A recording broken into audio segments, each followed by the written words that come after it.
That's a rahmah from Allah Azza wa Jalla. He's saying, when a mother experiences contractions and pain and kicking of the child in the stomach and all of this stuff that's happening, if any other person received this treatment from someone, you would kick them out.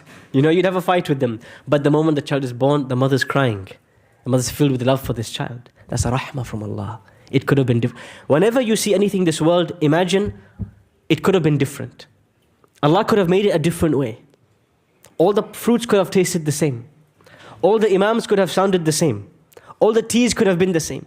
Mothers could have hated their children. Husbands could have hated their wives. People could have been all uniform like robots. Every element of this world is a form of rahmah from Allah Azza wa Jal. When you start to see this, you are fulfilling Allah's command. فَانظُرْ إِلَىٰ آثَارِ رَحْمَةِ اللَّهِ. Go and look. Allah commands us. Go and look with your eyes. And go and find where are all the effects of Allah's mercy in the world around you. If you don't appreciate it, you have not appreciated who is Ar-Rahman. Look at Surah Al-Rahman. Most of the verses in Surah Al-Rahman are about what? Allah's creation. In the Quran, there is something that is always called Rahmah, the greatest form of Allah's mercy.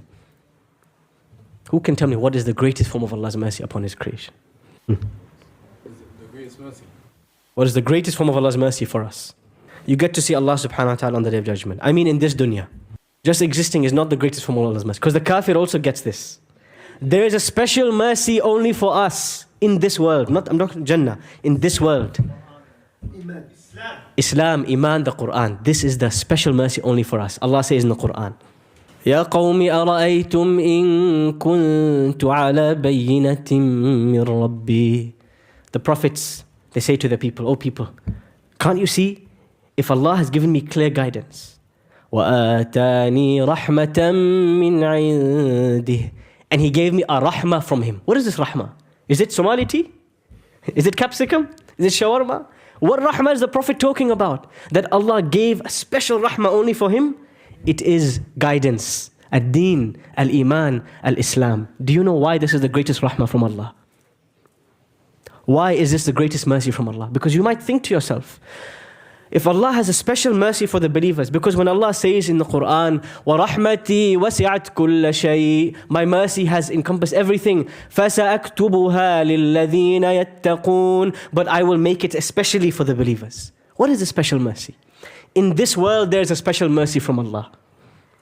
The special mercy from Allah in this world is that Allah makes this world like a Jannah for you.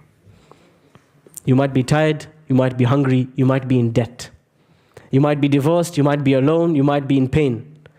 But because of this guidance from the Quran, you feel like you are enjoying this life.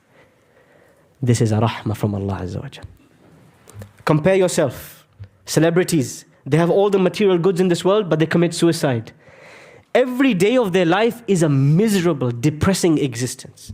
It's depressing. They have everything, but they don't live a life of rahmah. وَمَنْ أَعْرَضَ عَنْ ذِكْرِي فَإِنَّ لَهُ مَعِيشَةً ضَنْكًا. Allah says, whoever turns away from remembering me, they will live a miserable life. The greatest rahmah of Allah upon us believers is this guidance He sent from the sky. وَنُنَزِّلُ مِنَ الْقُرْآنِ مَا هُوَ شِفَاءٌ وَرَحْمَةٌ لِلْمُؤْمِنِينَ. Allah says we reveal from this Quran that which is a healing, a therapy, a medicine, and a mercy only for the believers. Why is it a mercy only for the believers? What about the disbelievers?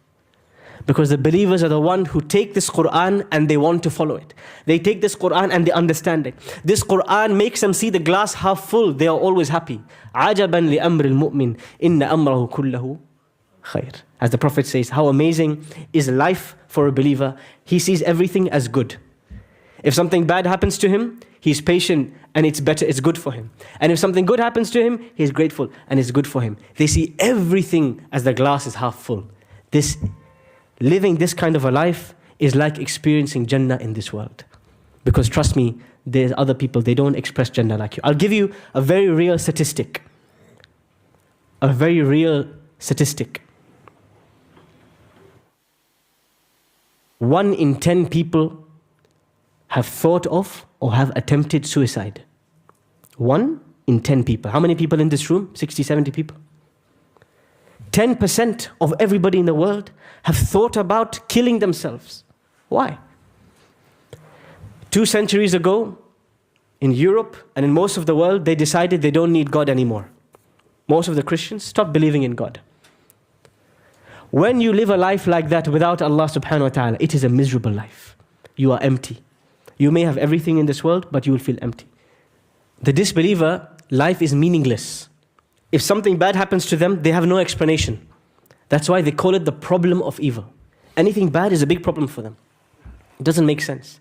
But for us, when something happens, we know Allah subhanahu wa ta'ala, behind this test, there is something good. We see Ar-Rahman. Musa and Khidr. Now imagine, look at this story. They are 2 orphans. They have no money and their father has passed away. How do they see their life? Eventually, Musa and Khidr, alayhim as-salam, they go and they uncover that underneath a tree and underneath a wall, there is inheritance their father left for them. When Khidr is telling this story to Musa, he says, وَأَمَّا الْجِدَارُ فَكَانَ لِغُلَامَيْنِ يَتِيمَيْنِ فِي الْمَدِينَةِ. As for the wall, it was for 2 orphans in the city.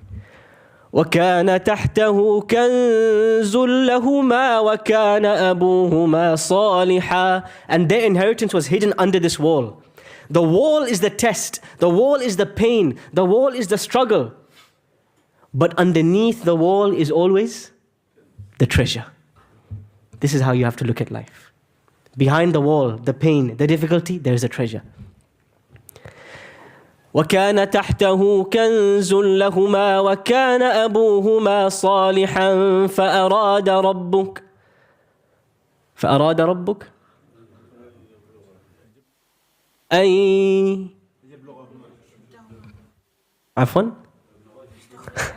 أن يستخرجا كنزهما أن يبلغا أشدهما ويستخرجا كنزهما. Allah wanted them to reach adulthood before they got their treasure. He had a wisdom. And when they reach adulthood and they get their treasure, what does Allah call all of that situation? Rahmatan min Rabbik. The whole thing was rahmah. Living years without their father, living years of loneliness, having no money, having a big wall. All of that was rahmah. And even when they found their wealth, even that was a rahmah. Rahmatan min Rabbik. If you understand Ar-Rahman, you see everything in this world as a rahmah of Allah. It doesn't make you bitter, it doesn't make you angry, you make peace with it. Many people, they live a life where they harm others because they don't see the world in this way. They were harmed, so they go and fight with others. They were hurt by their parents, so they hurt others. They were wronged, so they wrong others.